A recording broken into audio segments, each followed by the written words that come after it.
من الشيطان الرجيم بسم الله الرحمن الرحيم تعاونوا على البر والتقوى ولا تعاونوا على الإثم والعدوان صدق الله مولانا العظيم غلامی میں ناکام آتی ہے شمشیر نہ تدبیر غلامی میں ناکام آتی ہے شمشیر نہ تدبیر جو ہو ذوقی یقین پیدا تو کٹ جاتی ہے زنجیریں کوئی اندازہ کر سکتا ہے اس کے زور بازو کا کوئی اندازہ کر سکتا ہے اس کے زور بازو کا نگاہ مرد مومن سے بدل جاتی ہے تقدیریں ډیر ګران قدرمند او محترم مشره د دغه نننی پروګرام ارګنایزر د سلارزی یوت ویلفیر ارګنایزیشن چیئرمین محترم جناب سراج هاشمی صاحب او داغي د ټیم ډیر تکړه ممبران په سټیج باندې موجود د مختلفو سیاسي ګوندونو ډیر درانه سیاسي عمایدین او ډیر درانه ستر مشران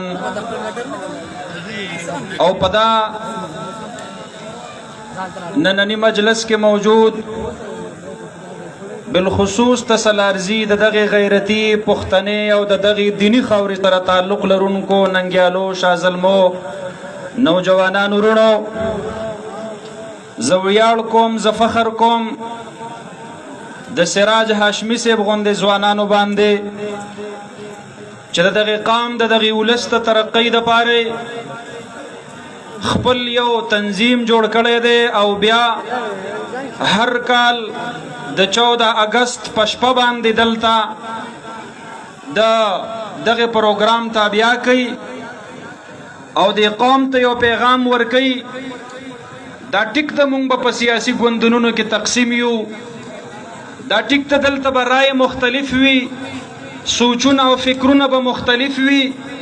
په جمهوری او معاشرو کې د رای اختلاف دا دغه معاشري حسن وي خو یاد ساته د پاکستان دشمنانو دا سبز هلالی پرچم د پاکستان آغا جنډه ده چې د دې جنډې د سوري د لاندې د پاکستان ټول سیاسي ګوندونو ناس دي او د یووالي او د اتفاق او د اتحاد اظهار کوي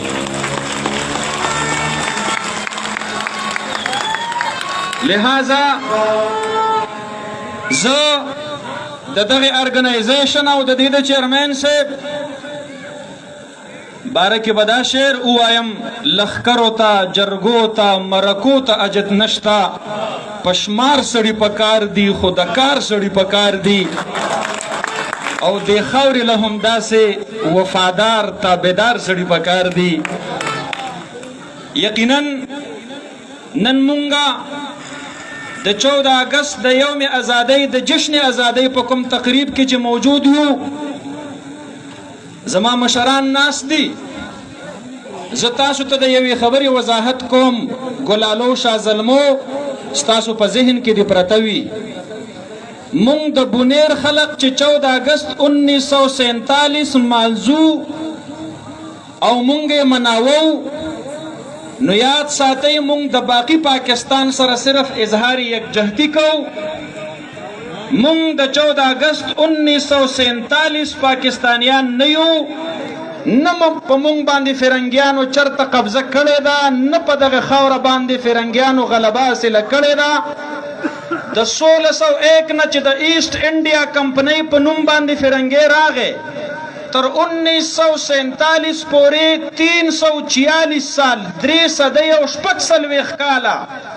په هندوستان پاکستان بنگلاديش بر صغیر باندې انګريزانو حکومت کړی دی خو ځوانانو دا خبره د ستاسو په ذهن کې وي چې بونیر سوات دا د فرنګیانو د انګريزانو د تسلط نه بهر یو آزاد خطه پاتې شوې ده مونږ باندې چا غلامی نه ده کړې مونږ باندې چا تسلط او قبضه نه ده کړې 350 سال خو پرېږده وه 100 کاله خو پرېږده وه یو کال خو پرېږدوه، یو میاشت خو پرېږدوه، یو هفته خو پرېږدوه، یو ورځ خو لا پرېږدوه، یوه ګنټه خو لا پرېږدوه، یو منټ خو لا پرېږدوه، یو سیکنډ هم په دغه خاوره باندې فرنګیانو قبضه الحمدلله نه ده کړې. مونږه مبارکباد د ازادۍ ورکو، باقي پاکستان له ورکو. او مونږه د دغه خطې نه فرنګي زمونږ د یوسفزو مشرانو په خپلو جهادونو باندې ځغلولی دی. دا خبره د ستاسو په ذهن کې وي چې په 1520 کې زمونږ یوسفزي قبایل دا د افغانستان نه راغلي دي او دلته میشته شوي دي، او د دلته چې کله هغوی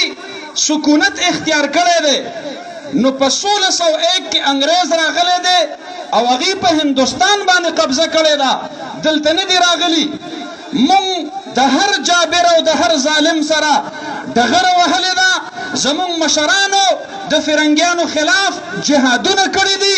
جنګونه یې کړي دي او د دغې ټولې خطې د ازادۍ دپاره تحریکونه چلولي دي. خو د شاه ولی الله رحمت الله علیه په درخواست باندې احمد شاه ابدالي د مرهټو سره جنگ کو، نو دا خبره د ستاسو په ذهن کې وي چې 52,000 د حریت او د ازادۍ علمبردار لښکر کې د 4.5 لاک مرهټ فوج خلاف چې کله جنگ شروع کېدلو په هغې کې د بونیر د یوسفزو قبایلو یو ډېره لویه ستره حصه شامله وه. او بیا د هغې نه وروستو په 1826 کې کو سید احمد شهید او شاه اسماعیل شهید د دغه خطې د ازادۍ لپاره جدوجهد کو، نو دا خبره د بیا ستاسو په ذهن کې وي چې دلته د بونیر خلقو هغې ته مرحبا ویلی دی. د کینګرګلۍ نه د جهاد د بیعت وړاندې آغاز شوی دی او نن هم د نانسیر په قبرستان کې د سید احمد شهید رحمت الله علیه یو وفادار مجاهد د جنرال بخت په نوم باندې آرام فرما دی او دې قوم ته دا پیغام ورکوي چې نن کو د ګریټ برټن او نن کو د سلطنت برطانیې د هغې جنډا په دې خطه کې نه لهراویږي او دا سبز هلالي پرچم په اسلام آباد لهراویږي، په دې کې د بونیر وینه شامله ده.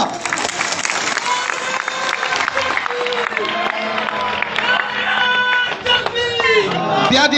دا هم ستاسو په ذهن کې وي چې د 1849 نه راواخله تر 1857 پورې زما محترمو دا 9 کاله په دې ریاست سوات باندې حاکم دا د بونیر د خاورې سره تعلق لرونکی سید اکبر شاه باچا و.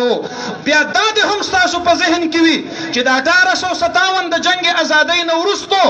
د هندوستان په ټولو عرض کې چې د ټولو نه خطرناک جنگ شوی دی او مزاحمت شوی دی دا د بونیر په خاوره باندې شوی دی. جنگ امبیلا چې تر 3 میاشتو پورې چلیدلی و، جنرال چیمبرلین او جنرال کاروک چې هغه کله دلته زخمی شو او 7000 انګریز فوجیان د هغې تابوتونه د امبیلې نه رخصت شو، نو هلته وایسرای هند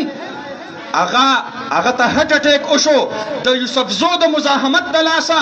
زمونږ د پلارانو شملې ډېرې جګې وې. تاسو د مجاهدینو اولاد یې، تاسو د غازیانو اولاد یې، تاسو د نرانو اولاد یې، تاسو د باتورانو اولاد یې. مونږه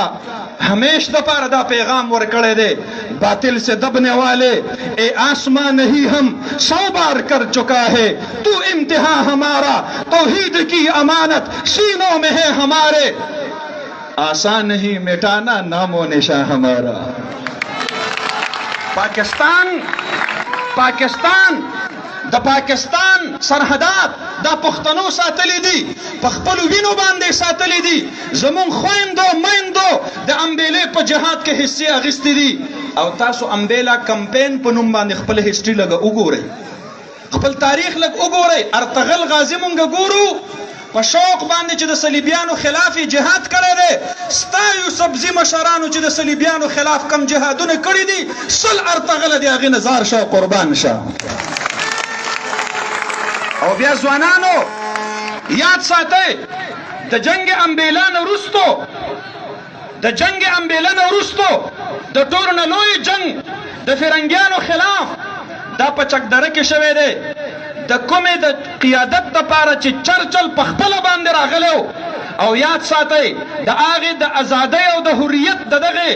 جنګ قیادت چا کو؟ دا د بونیر یو مجاهد د ریګا سره تعلق لرونکي سعدالله خان چې تاریخ ورته سرتور ملنګ یا د سرتور فقیر لقب ورکړی دی. یاد ساتئ ځوانانو، دا ستاسو مشران وو چې د دې ځای نه د سرتور فقیر په ملګرتیا کې تلي او په چکدره کې د چرچل خلاف د ازادۍ نارې لګولې. نن ټول پاکستان جشن ازادي مناوي. زما د چکدرې په جنگ کې شهید شوي د سلارزو، د شیزو، د نوریزو، د چغرزو، د امازو او د ټول بونیر هغه شهیدان خلق یری. نو تاسو ته پته ده چې کله د چکدرې جهاد وشو په 1864 کې، نو د هغې نه وروستو په 1894 کې، نو د هغې نه وروستو جنرال بنډن د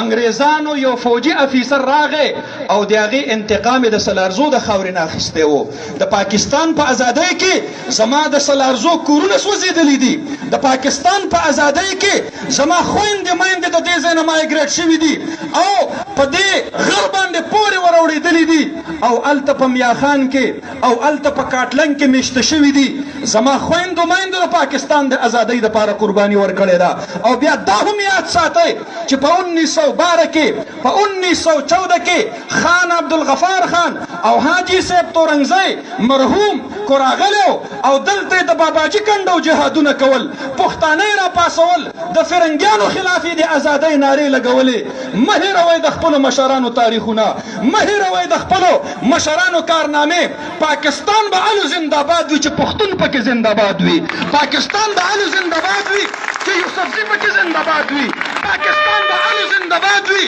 چې بونیر پکې زنده‌باد وي. نور د بونیر په حواله باندې دا کوم خلک چې پروپاګانډې کوي، دا د فرنګیانو د هغه وخت پروپاګانډه ده چې هغې ته د ټولو نه خطرناک او سخت مزاحمتي لاین دا د بونیر یوسفزي پښتانه وو. زه سلام پیش کوم، سلام عقیدت پیش کوم. د ازادۍ په دغه تحریک کې 346 ساله جدوجهد کې کومو مسلمانانو، کومو علماو، کومو پښتنو، کومو دیندارو او کومو شملورو چې خپلې شملې قربان کړي دي، عزتونه قربان کړي دي، د تورو اوبو جیلونه یې څه کړي دي، زه هغې ته سلام پیش کوم او زه پیغام ورکوم د پاکستان دشمنانو ته. میرے ہاتھ میں قلم ہے، میرے ذہن میں اجالا، مجھے کیا دبا سکے گا کوئی ظلمتوں کا پالا. مجھے فکر امن عالم، تجھے اپنی ذات کا غم، میں طلوع ہو رہا ہوں تو غروب ہونے والا. وآخر دعوانا ان الحمد للہ رب العالمین.